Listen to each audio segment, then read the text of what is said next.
मंडळी नमस्कार. स्टोरीटेल कट्ट्यावर मी संतोष देशपांडे आपलं सर्वांचं मनापासून स्वागत करतो. मित्रांनो, वाचन हा विषय आपल्या प्रत्येकाच्या जिव्हाळ्याचा आहे. आपल्या प्रत्येकाच्या मनात पुस्तकांना एक वेगळं स्थान आहे आणि मराठी माणूस म्हटलं की वाचन वेड हे आलंच. मात्र हे वाचनाचं वेड व्यक्तीला कुठल्या विश्वात घेऊन जातं याची जर उलगड करायची झाली तर त्याच ताकदीचा लेखक जो उत्तम वाचक आहे याला बोलतं केलं तर हे जग काय आहे हे आपल्याला नक्की कळू शकतं. आणि म्हणूनच मी आज वाचनाचं एक वेगळं विश्व आपल्यासमोर उलगडून दाखवण्यासाठी आमंत्रित केलेलं आहे युवा लेखक प्रणव सखदेव यांना. प्रणव नमस्कार. नमस्कार. स्टोरीटेल कट्ट्यावर खूप खूप स्वागत. खरं तर प्रणव सखदेव हे नाव स्टोरीटेलच्या चाहत्यांना, स्टोरीटेल वापरणाऱ्यांना नवीन नाही आहे, कारण त्यांची औदुंबर ही जी कादंबरी होती ही स्टोरीटेलवर खूप गाजलेली आहे. आजही तुम्ही ती चेक करू शकता. आणि आनंदाची गोष्ट अशी की साधारण त्याच कादंबरीवरती आधारित त्यांची जी मुद्रित आवृत्ती होती त्याचं नाव होतं काळे करडे स्ट्रोक्स. ही कादंबरी अतिशय गाजली आणि ह्याला साहित्य अकादमीचा पुरस्कार मिळालेला आहे. आणि त्यानंतर प्रणव सखदेव हे नाव देशभरात पोहोचलं आणि एक तरुण लेखक म्हणून त्यांची एक स्वतःची वेगळी ओळख तयार झाली. ते लेखक तर आहेत, ते संपादक देखील आहेत. अनेक पुस्तकांचं संपादन ते करतात. प्रणव खरं तर पाहायला गेलं तर त्यांची पार्श्वभूमी वाचनाचीच आहे अशातला भाग नाही असं मला माहिती आहे. मात्र वाचनाची पार्श्वभूमी जर तुम्हाला मिळाली तर करिअरचा पाथ कसा बदलू शकतो त्याचं मात्र उदाहरण त्यांनी घालून दिलेलं आहे. तर प्रणव, सगळ्यात आधी कट्ट्यावर स्वागत केल्यानंतर ही जी काळी करडे स्ट्रोक्स ज्यामुळे तुमचा डंका सगळीकडे वाजला, आजवरचा हा जो प्रवास आहे काळी करडे स्ट्रोक्सपर्यंतचा, तो थोडासा रसिकांपुढे उलगडून दाखवा. म्हणजे मी मुळात कल्याणामध्ये वाढलेले, म्हणजे मुंबईच्या जवळ जे कल्याण नावाचं उपनगर आहे तिकडे माझं बालपण गेलं सगळं. आणि माझ्या घरी वाचनाचं अजिबातच काही वातावरण नव्हतं. पेपर वगैरे येत असेल साधारणतः, पण असं वाचायला पाहिजे, बुक केसेस आहेत, पुस्तकं आहेत, असं काहीच नव्हतं. कारण एक निम्न कनिष्ठ मध्यमवर्गीय कुटुंबातून मी आलो. त्यामुळे रोजचे जगण्याचे प्रश्न असायचे ते पहिले कसे सोडवायचे हा सगळा प्रश्न असायचा. पण मी 8वीत गेल्यावर पहिल्यांदा कविता लिहिली. आणि ती कविता लिहिल्यानंतर मला असं वाटायला लागलं की आपण आता वाचलं पाहिजे. कारण तोवर जे काही धडे आणि कविता वाचल्या होत्या पुस्तकांमधून, पाठ्यपुस्तकांमधून, तर त्या संदर्भाचे स्पष्टीकरण, उत्तरं अशाच या पुरत्या असायच्या आणि कंटाळाच यायचा खरं सांगायचं तर. म्हणजे आज एवढी पुस्तकं, 5-6 पुस्तकं झाल्यावरती असं मागे वळून बघताना खूप आश्चर्य वाटतं की तेव्हा इतका मला कंटाळा यायचा की हे का लिहिलं लोकांनी आणि आपल्याला अभ्यासाला ठेवलंय असं व्हायचं. पण मग कविता लिहिल्यावर मला त्याच्यातला आनंद कळला की अरे, आपण आपला अनुभव शब्दांमधून मांडू शकतो. त्याच्यातला एक जी मजा आहे ती मजा कळल्यावर, शब्दांमधली शक्ती, एक्झॅक्टली, ती त्यावेळेला आनंद देखील त्यावेळेला कळला तो. आणि मग असं वाटलं की जर आता आपण कविता लिहितो तर मग हे गंभीर काहीतरी प्रकरण आहे, आता वाचलं पाहिजे. म्हणून मी पहिल्यांदा वाचनालयात गेलो. कल्याणमध्ये खूप 150-200 पावणे 200 वर्ष जुनं एक वाचनालय, कल्याण सार्वजनिक वाचनालय. तिकडे गेल्यावरती मला पहिल्यांदा कळलं की जगात इतकी पुस्तकं आहेत. म्हणजे तोच तर माहितीच नव्हतं. आणि मग मी वाचनाला ॲक्च्युली सुरुवात केली. म्हणजे माझं वाचन त्या मानाने खूप उशिरा सुरू झालं. म्हणजे बरेचदा मुलं बालसाहित्यापासून सुरुवात करतात, पण मी साधारण 8वी-9वी जेव्हा वाचायला सुरुवात केली तेव्हा मला असं आठवते माझं पहिलं दुसरं पुस्तक मर्ढेकरांचं होतं. एकदम सिरियस. ओके.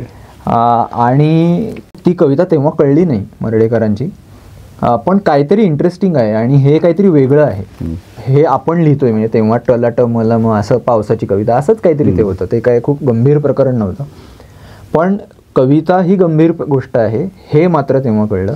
आणि मग मी जास्त वाचायला लागलो. आणि मग वाचत गेल्यानंतर हळूहळू जेव्हा कॉलेजमध्ये गेलो, माझं कॉलेज रुईया होतं, मला खूप चांगले शिक्षक लाभले. त्यांनी कायम तुम्ही विचार करा, आम्ही जे सांगतोय पेक्षा तुमचं डोकं चालवा, याला कायम प्रोत्साहन दिलं. आणि मग त्यातून एक एक गोष्टी उलगडत गेल्या. मला तेव्हा वाटलं नव्हतं की मी कधी एवढं फिक्शन लिहीन, खास करून कथा कादंबरी लिहीन. कविता लिहीन असंच वाटत होतं, कारण तोच तर कविता लिहित होतो. काळे करडे स्ट्रोक्सच्या बद्दल सांगायचं तर म्हणजे औदुंबरबद्दल पहिले सांगावं लागेल. बिलकुल. कारण पहिले औदुंबर लिहिली आणि मग त्याचं थोडेफार बदल करून ही कादंबरी म्हणजे मुद्रित स्वरूपात ती आली. मला लहान असताना आपण गोष्टी ऐकतो ना, तर आजीनी एकदा गोष्ट सांगितली होती की रामायण कसं सुचलं. तर एक क्रौंच पक्षाची जोडी होती आणि त्यातला नर किंवा मादी कोणतरी एक पारध्याने त्याची शिकार केली आणि जेव्हा तो पडला खालती तो पक्षी, तेव्हा दुसरा उरलेला पक्षी त्यांनी जो शोक व्यक्त केला ते बघून रामायण सुचलं. अशी एक कल्पना, म्हणजे हे कथा लोककथांपैकी, खरं खोटं माहिती नाही, पण ती ऐकली होती आणि ती खूप दिवस मनात होती की आपण सुद्धा असं काहीतरी लिहिलं पाहिजे की ज्यामध्ये तो शोक असेल, ज्यामध्ये ते दुःख असेल. आणि त्याचं बीज काळ्या करडेमध्ये कधीतरी ते काय जेव्हा लिहायला लागलो गंभीर्याने, तेव्हा ते कुठेतरी पडलं होतं की असं काहीतरी आपण लिहिलं पाहिजे. रामायण हे पुन्हा एक वेगळंच प्रकारे जातं, पण तो जोडी तुटण्याचा जो शोक आहे, ते प्रेमातलं जे दुःख आहे, विरह आहे, तो आपण मांडला पाहिजे.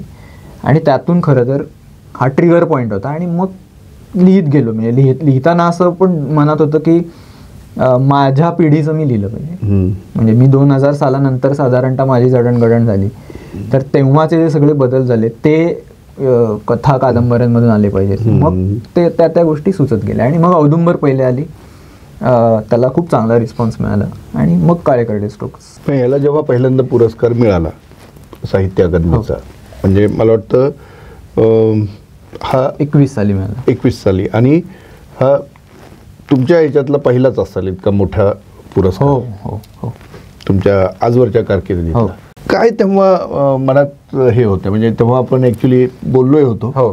आणि तो मला वाटतं तेवढा भाग मी स्टोरीटेल कट्ट्यावर टाकलेला होता आपण. पण तेव्हा काय भावना होती की काहीतरी आपण अचीव केले अशी ती भावना असते का, आता वेगळ्या पद्धतीने आपल्याला काही करावं लागणार आहे किंवा एक जबाबदारी आल्यासारखं असतं का, एक दडपण देखील असतं काय, कशी असते भावना ती?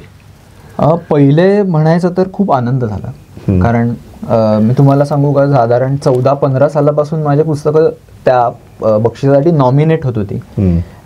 त्यामुळे ते कळायचं, नाव असायचं की हे पुस्तक आहे, हे पुस्तक आहे.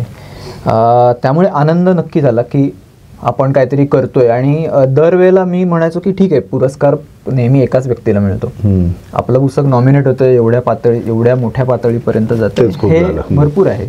त्यामुळे आपण काम करत राहूया, जे आपल्याला वाटतंय ते लिहित राहूया.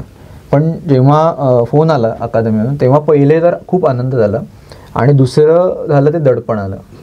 कारण हा जो पुरस्कार आहे, युवा साहित्य पुरस्कार अकादमीचा, तो प्रामुख्याने यंग जे मुलं लिहित आहेत, म्हणजे तो 35च्या आतल्या तरुणांनाच पुरस्कार आहे. तर त्यांनी जास्तीत जास्त पुढे काम करावं, त्याच्यासाठी ते प्रोत्साहन आहे की तुम्ही आणखीन लिहा, काहीतरी नवीन काम करा, त्यासाठी तुम्हाला दिलेलं ते प्रोत्साहन आहे. त्यामुळे मला असं वाटतं की त्या दृष्टीने मी त्या पुरस्काराकडे तेव्हा बघितलं की आता आपल्याला इथून पुढे नवीन काहीतरी शोधलं पाहिजे. म्हणजे काळे करडे पर्यंतचा एक टप्पा आहे, आता पुरस्कार मिळाला आहे, आपलं जे काय लोकांना वाटतंय ते लोक सांगतील, म्हणतील, कादंबरी खूप जास्त पोचेल. पण इथून पुढे आता आपल्याला काहीतरी वेगळं पण केलं पाहिजे. तर त्याचं एक दडपण मात्र आलं की आता आपण करणार काय, आणि मग ते शोधायला सुरुवात केली. मग त्यातून आणखीन 2-3 कादंबऱ्या, एक कथानक आणि असं काय काय ते मग सुचत गेलं. पण मुळात कवितेपासून हा खरा प्रवास सुरू झाला आहे साहित्यातला. त्याच्यावर ते कविमन असणारच आहे. आता कविमन म्हणल्यानंतर ते भावभावना वगैरे सगळ्या गोष्टी आल्या. स्वतःचा जॉनरा जो असतो, आपला साहित्य प्रकार, ज्याला आपण असं ढोबळ, तो ठरवून साहित्य निर्मिती होते का? तुमच्या बाबतीत काय झालं? माझ्या बाबतीत असं झालं की मी कविता लिहित होतो. कविता लिहित असताना मला जे जास्तीत जास्त सुचायला लागलं ते कवितेत आता बसणार नाही, मला काहीतरी मोठं लिहिलं पाहिजे. इकडून मी पहिल्यांदा फिक्शनकडे वळलो, कारण ती जी अस्वस्थता होती की जे मला म्हणायचंय ते आता मी कवितेच्या या छोट्या फॉर्ममध्ये मांडू शकत नाही आहे, त्यामुळे हे काहीतरी मोठं मांडलं पाहिजे, मोठ्या गद्यामध्ये मांडलं पाहिजे. तिथून मी पहिल्यांदा कथा आणि कादंबरीकडे वळलं. आणि मग त्याच्यानंतर हळूहळू जास्त करून काय म्हणूया फिक्शन कथा कादंबऱ्यांकडेच वळलं. त्यामुळे ठरवून असं नाही मला असं वाटत काही करता येत. तो तुमचा प्रवास असतो, इव्हॉल्व्ड होत जाता तुम्ही. काही जण कवितेपर्यंत कविताच लिहित राहतात आणि काही जण नाही, पण पुढचा जो साहित्य प्रकार असं न म्हणता आपण असं म्हणूया पुढच्या टप्प्यामध्ये की त्यातली जी ओळख आहे पुढे, आता समजा फिक्शन आहे पण फिक्शनमध्ये आणखी पुढे काय म्हणजे रहस्य आहे, हो त्याच्यातले वेगवेगळे रस आहेत, हो हा पुढचा प्रवास कसा होतो? मला असं वाटतं की म्हणजे मी सुरुवातीला जेव्हा लिहायला लागलो, म्हणजे मला फिक्शन लिहायचं होतं, तेव्हा मी म्हटलं आपण आता कादंबरी लिहायची, कारण कादंबरी हा मोठा प्रकार आहे. आता म्हणजे मी इथूनच सुरुवात करतो. कादंबरी लिहायची हे ठरलं, बरोबर. म्हणजे साहित्य प्रकार काय तर कादंबरी. आता त्यात काय लिहायचं हा जेव्हा प्रश्न येतो तेव्हा कुठल्या गोष्ट म्हणजे आपल्याला वाटतं ते का लोकांना हवंय ते, हा एक द्वंद्वाचा भाग असतो का आपला कम्फर्ट जास्त महत्वाचा असतो का संपादकांनी सांगितलेला विषय असतो? बरोबर. कसं चालतं ही प्रक्रिया, कशी होते हे मला ऍक्च्युली काढून घ्यायचं. बरोबर. तिन्ही प्रकाराने चालतं. म्हणजे एकतर तुम्हाला प्रकाशक संपादक विषय सुचतात की अरे हा विषय आहे, हा इंटरेस्टिंग आहे आणि तुम्ही त्यावरती लिहा. एक मला जिव्हाळ्याचे माझे काही विषय असतात, म्हणजे उदाहरणार्थ आता माझे विषय आहेत की ते माणसांच्या भावभावना, त्यांचं जग, आजचं जग, खास करून तरुणांचं जग, त्यांचे प्रश्न. आणि तिसरा असतो जो आत्ता जे चालतंय, लोकांना हवंय, वाचायचं आहे ते. तर तिन्ही प्रकाराने कादंबरी आणि फिक्शनमध्ये मी म्हणेन काम करता येतं. माझा प्रकार हा जास्त करून मला जो जिव्हाळ्याचा विषय वाटतो आणि जे आजचे प्रश्न वाटतात तो माझा प्रकार आहे. म्हणजे मला आता पुढे जे काय काम करायचं, मला क्लायमेट चेंज होतंय त्याच्याबद्दल काहीतरी लिहायचं आहे. मग ते कदाचित फिक्शन नसेल, नॉन फिक्शन असेल किंवा आदलं मधलं काहीतरी असेल, किंवा AI आता येतंय तर AI बद्दलचं काहीतरी आलं पाहिजे, त्याच्याबद्दलच्या गोष्टी रचल्या पाहिजेत. कारण गोष्टींमधून आपण शिकून घेतो, आपण सेपियन्स लोक आहोत. तर ती गोष्टी जेव्हा आपल्याला नीट कळतात तेव्हा आपण ती गोष्ट त्यामुळे AI ला जर आपल्याला आता सांगायचं असेल लोकांना तर नुसती माहिती देऊन नाही चालणार, त्याची गोष्ट निर्माण करायला लागेल. तर हे माझे जिव्हाळ्याचे विषय. त्यामुळे मी आता पुढे त्याचा शोध घेताना या अशा प्रकाराने शोध घेणार की जे आज कंटेम्पररी विषय आहेत ते मला गोष्टींमधून म्हणजे फिक्शनमधून कसे काय मांडता येतील. पण आता हे तिन्ही प्रकाराने काम करणारी पण लेखक मंडळी असतात नाही, किंवा कधी कधी असं पण होतं की मला संपादक सांगतो की अरे हा विषय जरा विचार करून बघ, मग तो मुरवायचा, त्याच्याबद्दल संशोधन करायचं. अशा प्रकाराने सुद्धा काही प्रोजेक्ट्स मी पुढच्या काळामध्ये करणार, पण तिन्ही प्रकाराने काम केलं जातं. आता युवा लेखक म्हटल्यानंतर एक तडफ असते, एक स्पीड असतो, असं सगळ्या गोष्टी समोर येतात. मात्र तुमच्या लेखनातनं जो एक अनुभव दाखवायचा असतो तो युवा लेखकाकडे असतोच असं नाही. अनुभव म्हणजे मी त्या विषयाशी संबंधित म्हणतो, तो मांडण्याच्या बद्दल नाही. तर ही आता मगाशी ज्याचा उल्लेख केला तुम्ही की तरुणांचं जग, त्यांच्या मनातल्या भावभावना याच्यावरती तुम्ही लक्ष केंद्रित केलं किंवा तो एक स्वतःचा ठरवला. तर हे करताना मी जे म्हणलो की जे अनुभवाचं एक आपलं तेवढं प्रत्येकाचा अनुभव विश्व तेवढं संपन्न असतं असं नाही, कारण प्रत्येक जण वेगवेगळ्या बॅकग्राऊंडमधला असतो. प्रत्येकाला म्हणजे मिसशिप वरती जर असेल तर मिसशिप बद्दल त्याविषयी मी लिहू शकतो, त्यातले हे माहीत असतं. मला किती इच्छा असली तरी पण मी जर त्या विषयातला नसेल तर ते मी लिहू शकणार नाही. तर तुमच्या केसमध्ये तुम्हाला असं काय वाटतं की हे अनुभव विश्व फारसं जर आपलं समृद्ध नसेल तर तरुण लेखक कशा पद्धतीने पुढं जातात, मग ते कशा पद्धतीने स्वतःला व्यक्त करतात? मला काय वाटतं माहिती आहे का, 2010 सालानंतर जेव्हापासून इंटरनेटचं जग आणि इंटरनेट क्रांती झाली आणि डेटा स्वस्त व्हायला लागला, हातात स्मार्टफोन्स आले, त्याच्यानंतर अनुभव ही गोष्ट जवळपास संपुष्टात आली.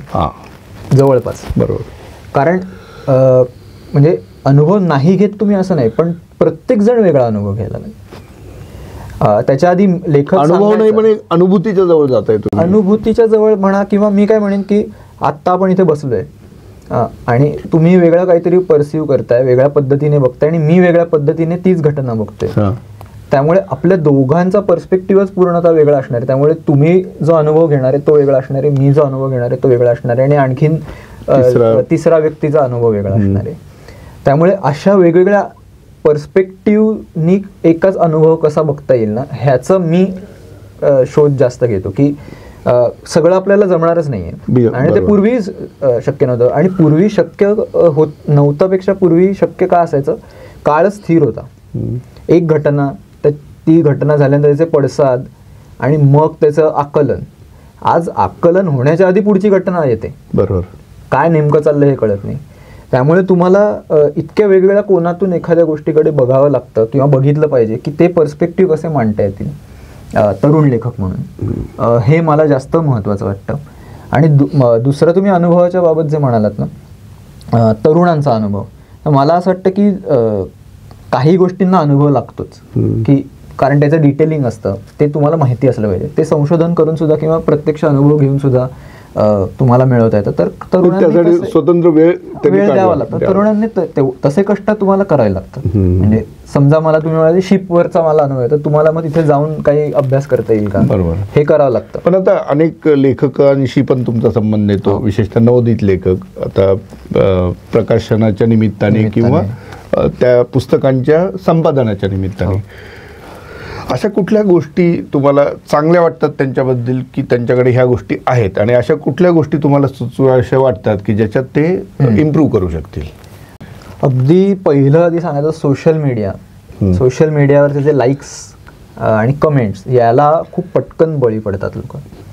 जेव्हा तुम्हाला दीर्घ काम काहीतरी करायचं असतं ना, तेव्हा तुम्हाला थोडं तिथे, म्हणजे मी सोशल मीडियावर लिहू नका, त्याच्यावर काही करू नका असं अजिबात म्हणणं नाही, कारण तो आजचा मीडिया आहे. तुम्हाला एका क्षणात काही हजार लोकांपर्यंत पोहोचता येतं. पण थोडं तारतम्य पण पाहिजे की जर तुम्हाला एखादं मोठं काम करायचं आहे पुस्तका रूपाने, तर तुम्हाला थोडा धीर, पेशन्स ठेवावा लागतो. ते काम करावं लागतं. काम केल्यानंतर त्याची जाहिरात करा तुम्ही परत सोशल मीडियावरती. पण सोशल मीडियाच्या ज्या लाईक्समध्ये वाहून जाण्यामुळे बरेच लेखक असं असतं की ते चांगलं लिहू शकतात, पण ते तिथेच लिहित राहतात की जे काहीतरी मोठं काम करू शकतील. किंवा मग तुम्ही खूप संयमाने सोशल मीडियावरती पहिले लिहा, व्यवस्थित लिहा आणि मग त्याचं पुस्तक करा, असं सुद्धा झालेलं आहे. म्हणजे सुशोभित सारखा हिंदीतला लेखक आहे, तो सोशल मीडियावर लिहायला लागला आणि मग त्याचं पुस्तक झाले, पण तो उत्तम लिहितो. म्हणजे कंटेंट सोशल मीडियावरचं म्हणजे तो वाईट असं काही नाही आहे, पण थोडं पेशन्स ठेवले पाहिजे. तो मला असं वाटतं सध्या मला थोडं कमी वाटतं. पटकन तिकडे कारण मिळतं, मग तिथेच टाकू, तिथेच करू असं. तर दोन्ही इन्स्टंट रिॲक्शन, लोकांना ग्रॅटिफिकेशन ज्याला आपण म्हणतो, ते थोडंसं आजच्या काळातला तो एक हे आहे. दुसरं मला असं वाटतं की खूप पटकन प्रसिद्धी आपल्याला हवी. म्हणजे एक पुस्तकाला आता आपण लगेच आपल्याला हे मिळालं पाहिजे, ते मिळालं पाहिजे, हे सुद्धा खूप दिसून येतं. कारण काळ तसा आहे, कारण लोकांना पटकन काहीतरी. आता सोशल मीडियामुळे असं म्हणतात की वाचणारा आता साहित्यिकच झालाय, जणू. बरोबर, असं इतकं त्याचं एक्सपोजर वाढलेलं आहे. तर खरं पुस्तकांचं जग हे त्या मानानं सुरू आहे. पण जेव्हा ते वाढायला लागतं, हळूहळू तुम्ही काम करायला लागतं, तेव्हा तुम्हाला हळूहळू त्याचे काय म्हणूया फायदे यायला लागतात. म्हणजे मी म्हणेन की आपण जसं म्युच्युअल फंडात गुंतवतो ना, तसं तुमचं एक पुस्तक आहे. एक गुंतवणूक करा, राहू देत ती, मुरू देत ती, मग परत नवीन करा, मग परत अशा गुंतवणूक करत राहा, हळूहळू त्याचे फायदे मिळतील. आणि आता खूप चान्स आहे, कारण तुमचं माध्यमांतर होऊ शकतं. OTT सारखं खूप मोठं आहे, पण तुम्हाला त्याला ते पुस्तकाला वेळ द्यावा लागतो. पण आपल्याकडं म्हणजे आपण मराठीची तुलना इतर ठिकाणी करायची तशी आवश्यकता नाही, मात्र विषयांमधलं वैविध्य जे इतर ठिकाणी आढळतं, विशेषतः इंग्लिशमध्ये आढळतं किंवा इकडे, त्या तुलनेत आपल्याकडे खूपच कमी आढळतं. म्हणजे एखादी कादंबरी लिहायची म्हणजे प्रेम आलंच पाहिजे जणू काही, बरोबर, किंवा सस्पेन्स असेल तर एक ठराविक साचा असतो. हा साचा मोडून पुढे जाण्याची धमक असणारे लेखक दिसतात का तुम्हाला? हो, आता काही नव्याने जे आलेले आहेत लेखक, त्यांनी खूप वेगवेगळे विषय आणलेले आहेत. पण तरीही मला असं वाटतं अजून आपण ऐतिहासिक, पौराणिक ह्याच्यातच जास्त आहे. म्हणजे त्याच्यात त्यांनी नवीन काय काय शोधलेलं आहे, नाही शक्यभाग नाही.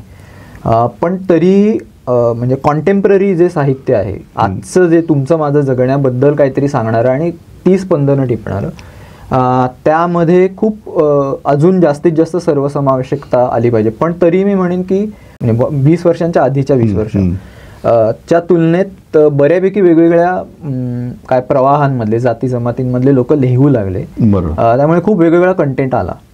म्हणजे त्यात ती व्हरायटी आलेली आहे. आणि दुसरं तुम्हाला सांगू का, मला असं वाटतं की म्हणजे आता मी स्वतः संपादक आहे, मला प्रकाशन व्यवसाय बऱ्यापैकी थोडा माहिती आहे. इंग्रजीची तुलना आपण बरेचदा करतो, पण इंग्रजीचा पसारा एवढा आहे बरोबर की तुम्हाला तुमचं एक पुस्तक समजा आलं की ते तुम्हाला भारतातला ऑडियन्स आहे, अमेरिकेतला ऑडियन्स आहे, इंग्लंडमधला, म्हणजे हे इंग्रजी भाषिक मी म्हणतोय फक्त, मध्ये ट्रान्सलेशन्स आणि हे त्यांचं तो क्षेत्रही मोठं आहे, त्यांची आर्थिक कुवतही मोठी आहे, सगळं मोठं आहे. तसं मराठीचं नाही आहे. त्यामुळे उद्या जर का मी म्हणजे माझ्यासारखा एखादा तरुण आहे, तर मला मी फक्त लेखन करून पोट भरीन मराठीमध्ये, तर ते शक्य नाही. त्यामुळे मग तुम्हाला काहीतरी करून काम करावं लागतं. म्हणजे अजूनही आपल्याकडे पूर्ण वेळ लेखक नाही आहे, तसं तेवढे नाही आहे, नाही होऊ शकत, नाही होऊ पण नाही शकत. आणि इंग्रजीत पण आपल्याला तशी एक सिस्टीमच आपल्याकडे नाही अजून, कारण तसं पर्यावरण म्हणजे क्षेत्रच छोटे आहे. पण जगातली आपली म्हणजे पहिल्या 10 मधली भाषा आहे मराठी. 8-9 कोटी वगैरे इतके लोक आहेत जातात. त्या तुलनेत म्हणजे आपल्या पुस्तकांची विक्री जर लक्षात घेतली तर ती तशी खरंच कमी आहे, नक्कीच कमी आहे. ते पण त्याचं कारण असू शकेल. तेच कारण आहे, कारण जोस्तोवर ती विक्री वाढत नाही तोस्तोवर तुम्हाला शेवटी सगळं पैशाशी येतं. तोस्तोवर तुम्हाला लेखकांना पैसे मिळणार, तोस्तोवर प्रकाशकांना मिळणार नाही, मग प्रूफ रीडरला मिळणार नाही, संपादकांना मिळणार नाही. असे ती चेनच आहे ना सगळे, अख्खं ते सगळं झिरपत जातं. त्यामुळे मला असं वाटतं की ते जोस्तोवर वाढणार नाही इंडस्ट्री म्हणून, तोस्तोवर ह्या गोष्टी होणार नाही. पण मी म्हणेन की गेल्या काही वर्ष आता NBTचा आपणच एक तो व्हिडिओ केला होता, तर अशी जर प्रदर्शनं वाढली तर खूप चांगलं काहीतरी होऊ शकतं. आणि तरुण जी येत आहेत आणि ते त्यांच्या पद्धतीने जे मार्केटिंग करून पुस्तकं खपवत आहेत किंवा विकतायत, लोकांपर्यंत जात आहेत सोशल मीडियाच्या साह्याने, हे चांगलं आहे. स्पेस वाढतीये असं मी म्हणेन. गेल्या काही वर्षांमध्ये चांगली स्पेस वाढते पुस्तकांची, मराठी पुस्तकांची. आपण मग अशी विषयांच्या वैविध्याविषयी बोललो आणि ते रिफ्लेक्शन आता साहित्यात दिसायला सुरुवात झाली असं आपण म्हणू शकतो. आधीच्या 20 वर्षांची तुलना जर केली तर आताच्या 20 वर्षात ते थोडंफार दिसू लागलं असं तुम्ही सांगितलं. तुमच्या वैयक्तिक वाचनामध्ये तुम्हाला अशा काही कुठल्या गोष्टी जाणवतात किंवा अशी काही पुस्तकं आहेत, अगदी स्ट्रेट विचारतो, की जी अतिशय वेगळी आहेत, जी तुम्ही वाचलीत त्याचा तुम्हाला आनंद मिळाला, जी तुम्हाला इतरांनाही शेअर करावं असं वाटतं अगदी, आणि अशी कुठली आहेत की जी तुम्हाला आणखी वाचायची आहेत, वेळ नाही मिळाला म्हणा किंवा ती तो योग नाही आला, ह्या सगळ्या गोष्टी जर एकदा सांगितल्या तर एखादा युवा लेखक काय वाचतोय, युवा संपादक काय वाचतोय हे देखील आपल्याला कळेल. जी वाचली आहेत पहिले ते सांगतो. म्हणजे मी पुस्तकं बरीच आहेत, लेखकांची नावं मला सांगायला जास्त आवडतील. म्हणजे इंग्रजीमध्ये म्हणाल तर मला आवडणारा आणि जो वाचला पाहिजे आजच्या काळातला जो हारुकी मुराकामी हा लेखक आहे. काही सर्बियन लेखक आहेत, डेव्हिड अल्बहारी सारखा एक लेखक आहे, झोरान झिवकोविच सारखा एक लेखक आहे. हे मला असं वाटतं की हे आजच्या काळात बऱ्यापैकी फॅन्टसीच्या अंगाने जे लिहिणार आहेत ते वाचले पाहिजेत. काही वेबसाईट्स आहेत, म्हणजे TOR.com नावाची एक वेबसाईट आहे, तिथे फक्त सायन्स फिक्शन, फॅन्टसी आणि कंटेम्पररी साहित्य हे वेगवेगळे लेखक तिथे लिहित असतात, तर त्या बघितल्या पाहिजेत. त्याशिवाय तुम्हाला सांगू मराठीमध्ये तर भरपूर नव्याने लिहिणारे चांगले लेखक आहेत. म्हणजे नितीन थोरात सारखा लेखक आहे की तो खूप वेगवेगळ्या प्रकारचा आज हाताळतोय, त्याचं साहित्य वाचलं पाहिजे. ऋषिकेश गुप्ते सारखा आहे की जो हॉरर हाताळतोय पण खूप वेगळ्या प्रकारे हाताळतोय, भयकथा, गूढकथा, त्याचं वाचलं पाहिजे. गणेश मतकरी आहे, त्याचं फिक्शन नॉन फिक्शन लिहितो तो, दोन्ही ते वाचले पाहिजेत. याशिवाय मनस्विनी लता रवींद्र आहे आजच्या नवीन ह्याच्यातली, तिचं लिखाण वाचलं पाहिजे. अशी मराठीमध्ये ही जी एक नवीन पिढी लिहिते आहे, म्हणजे अगदी किरण गुरवांपासून आपले कृष्णात खोत, नंतर असे मराठवाड्यातले आणखीन 4-5 लेखकांची नावं घेतो. मगाशी आपण जे बोललो ना, तर तरुण ज्यांना लिहायचं त्यांनी वाचलं पण पाहिजे. बरेचदा त्यांचं वाचन त्यांना काय वाटतं की पटकन आपण लिहूया, पण असं नाही आहे. वाचन हा लेखनाचा रियाज आहे. म्हणजे वाचनाच्या आधीच लेखक व्हायला लागतो आपण. म्हणजे तुम्हाला माहिती असलं पाहिजे ना की तुमच्या आधी लोकांनी काय केलंय आणि तुम्हाला जे सापडेल ते. म्हणजे हे तर मी आणखीन 10 आणखीन 50 पण लेखक सांगेन. मला एकदम आठवली एक गोष्ट, परवा OTT वरती आलाय बाय द स्टोरी टेलर म्हणून एक सिनेमा आलेला आहे, आणि त्यात ती अशीच एक रंजक गोष्ट आहे की त्यातला तो नायक असतो तर परेश रावल आहे, तो स्टोरी टेलर आहे आणि त्याचा गैरफायदा आहे, गोष्ट ऐकणारा व्यक्ती घेतो आणि तो वाचकच नसतो मुळात. अच्छा. आणि नंतर मग जे काही परिणाम होतात त्याचे ते त्यालाच भोगावे लागतात. त्याच्यामुळे वाचक नसताना जर तुम्ही फक्त तसा एक भास केला लेखक असण्याचा तर काय होतं ते खूप छान मला एकदम आता आठवलं. अच्छा. हां, तर म्हणजे मला असं वाटतं की तुम्हाला लिहायचं असेल तर तुम्हाला वाचलं पाहिजे, पहिले भरपूर वाचलं पाहिजे. कारण मगाशी मी म्हणालो तसं की वाचन हाच लेखनाचा रियाज आहे. जेव्हा तुम्ही वाचता तेव्हा तुम्ही तीच गोष्ट तुमच्या पद्धतीने रचत असता आणि तुम्ही लिहितच असता जवळपास तुमच्या मनामध्ये, तुमच्या कल्पनाशक्तीच्या साहाय्याने. त्यामुळे पहिले तुम्ही तिथे लेखक होता वाचकाचे. त्यामुळे पहिले तुम्ही जास्तीत जास्त वाचलं पाहिजे आणि मग त्याच्यानंतर तुम्हाला तुमचे जे काय क्षेत्र, तुम्हाला विषय, जॉनर जो काय तुम्हाला हाताळायचा तुम्ही हाताळू शकता. पण वाचन हा त्याचा बेस आहे. त्यामुळे जितके वेगवेगळे प्रकारचे लेखक, तुम्हाला नॉन फिक्शन, फिक्शन जे काय आवडेल ते पहिले तर वाचलं पाहिजे. मला वाचायचे राहिलेले म्हणजे मला बालसाहित्य मराठीतलं बरंच वाचायचं राहिलं. कारण मी मगाशी म्हणालो मी उशिरा सुरू केलं आणि जेव्हा ते मी वाचायला घेतलं तेव्हा मी मोठा झालो होतो. त्यामुळे मग ते तेवढं रंजक आणि गमतीशीर वाटलं नाही. किंवा मला धारप खूप उशिरा वाचायला मिळालं, त्यामुळे मला सगळं धारप वाचता नाही आलं. भारा भागवतांची सगळी पुस्तकं वाचाय, कारण आता ते नाही म्हटलं तरी परत आता ते वाचायचं तर त्या ह्याच्यात तरी मी मुलीच्या ते न वाचणं म्हणजे एक वय मिस करणं. एक्झॅक्टली. माझं ती काहीच नव्हतं, मला काही माहितीच नाहीये. तो मधला एक म्हणजे श्यामची आई ही पुस्तकं मला माहिती नव्हती. आणि इंग्रजीमध्ये तर केवढं तरी वाचायचं राहिले, म्हणजे आपलं आयुष्यात पुरणार नाही. इंग्रजी आणि इतर भाषिक, कारण शेवटी कुठल्या तरी भाषेतून इंग्रजीत अनुवादित होऊन येतं. म्हणजे त्या सर्बियन लेखक मी म्हणालो ते मी इंग्रजीत वाचले, त्यांचं ट्रान्सलेशन. त्यामुळे तसे तर जगभरातले इतके लेखक सांगता येऊ शकतात. म्हणजे आता बोल्यानुसारखा एक लेखक तर सांगाच, पण अशी एखादी कुठली कादंबरी आहे किंवा हे आहे आणि त्याच्यात काय गंमत आहे, म्हणजे का वाचली पाहिजे, असं एखादं उदाहरण आवर्जून सांगायला आवडेल. आत्ताच झोरान झिवकोविच, मगाशी मी जे नाव घेतलं, त्याचं द लायब्ररी नावाचं पुस्तक आहे. त्याचं मराठी भाषांतर सुद्धा आत्ताच प्रकाशित झालं आहे, नितीन रिंडेंनी ते केलं. तर त्याच्यामध्ये कथा आहेत त्या म्हटलं तर, आणि म्हटलं तर सगळ्या कथा पुस्तकांशीच निगडीत कथा आहेत.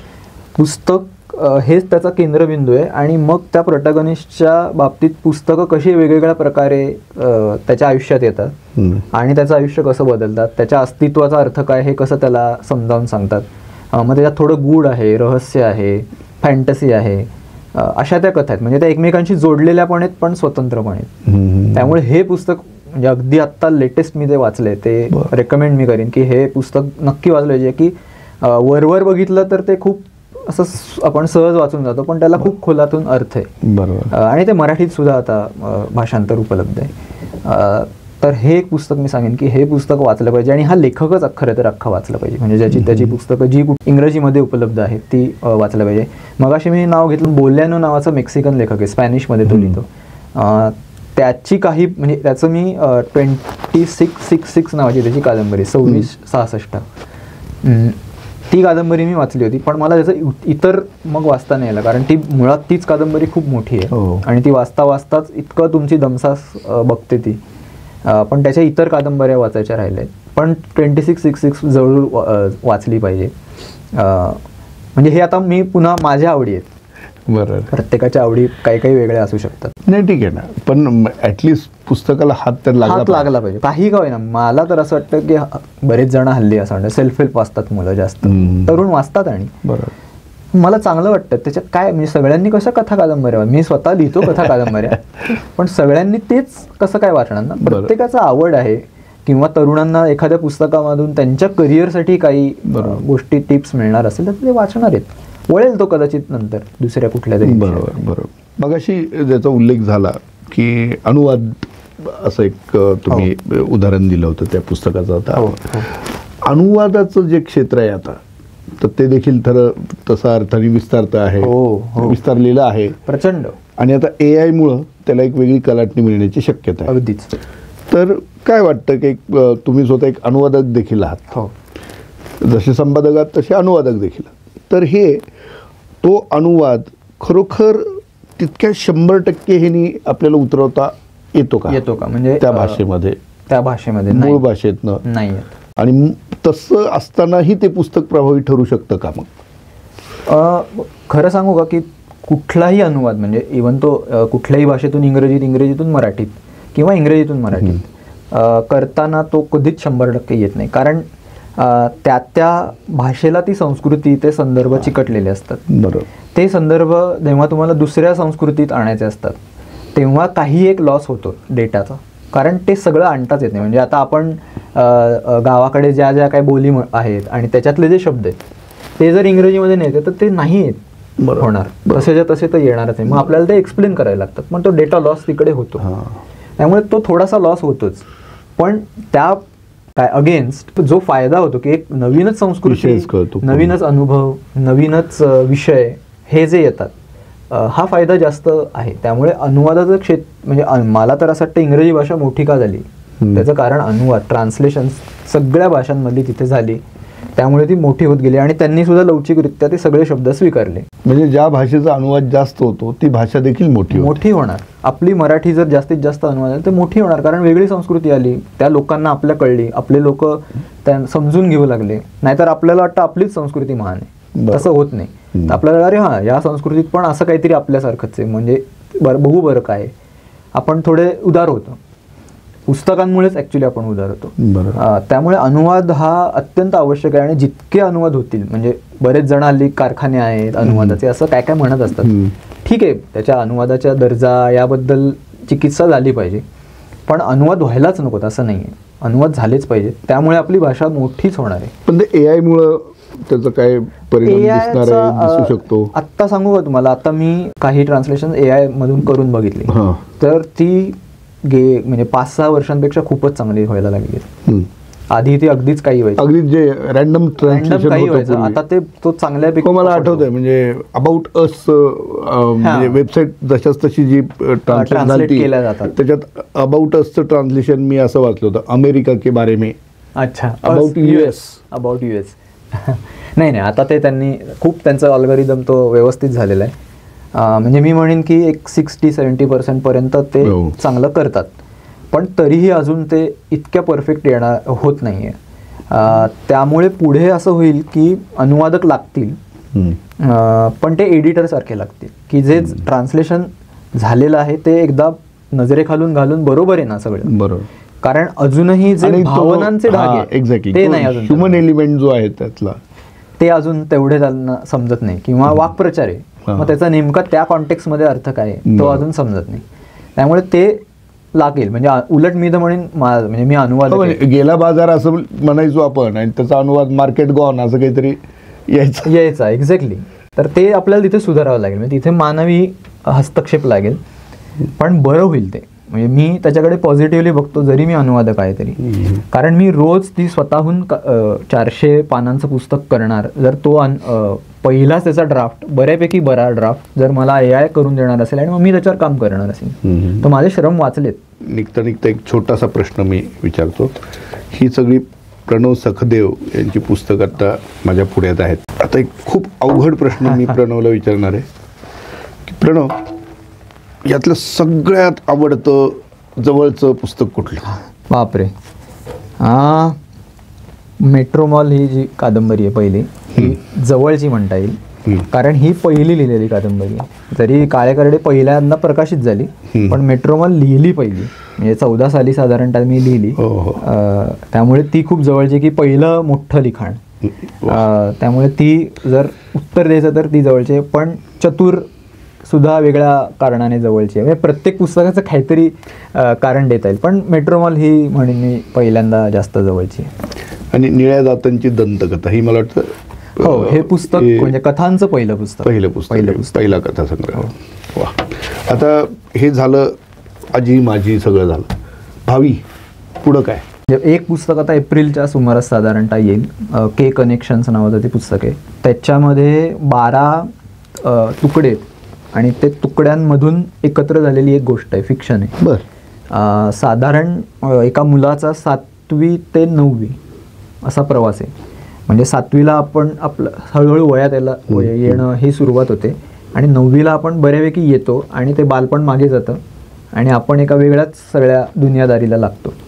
असा तो सगळा त्या मुलाचा प्रवास आहे. म्हणजे आधीचं लहानपण, मग थोडंसं मोठं, मग थोडंसं मोठं, आणि मग ते बालपण गेलंय आणि आता वेगळ्याच जगात जायचंय. असा तो सगळा प्रवास त्या अख्ख्या फिक्शनमधून येईल. मग त्याच्यात प्रेम आहे, भेटलेली माणसं आहेत, एकाच परिसरात त्या घडतात, सगळ्या कल्याण मध्ये घडतात त्या. मग तो परिसराचे काही संदर्भ येतात, असं ते पुस्तक येईल. याशिवाय पुढच्या वर्षामध्ये एक पुस्तकांबद्दलचं एक फिक्शन मी लिहितोय, ते सुद्धा येईल. आणि क्लायमेट चेंजबद्दल काही काम करत होतो मी, तर त्याबद्दल सुद्धा येईल. आणि मग ट्रान्सलेशन्स आणि ह्या काही गोष्टी पण येतील. पण स्वतःचं म्हणाल तर हे पाईपलाईनमध्ये आहे आणि आणखीन काय काय आहे. वा. तर मित्रांनो, आज आपण प्रणव सखदेव यांना बोलतं गेलं कट्ट्यावरती, आणि खूप छान माहिती त्यांनी सगळी दिली. त्यांचा स्वतःचा प्रवासही सांगितला, कुठली पुस्तकं वाचायला हवीत हे देखील सांगितलं, आणि स्वतःच्या पुस्तकातलं खरोखर म्हणजे हे एखाद्या लेखकाला जमलं नसतं, पण ते काम त्यांनी करून दाखवलं. कुठलं पुस्तक सगळ्यात जवळचं ते त्यांनी आता खरोखर आपल्याला मनापासून सांगितलं. प्रणव, खूप खूप धन्यवाद. पुन्हा एकदा आपण भेटूया नवीन विषय घेऊन. नक्की. थँक्यू. थँक्यू.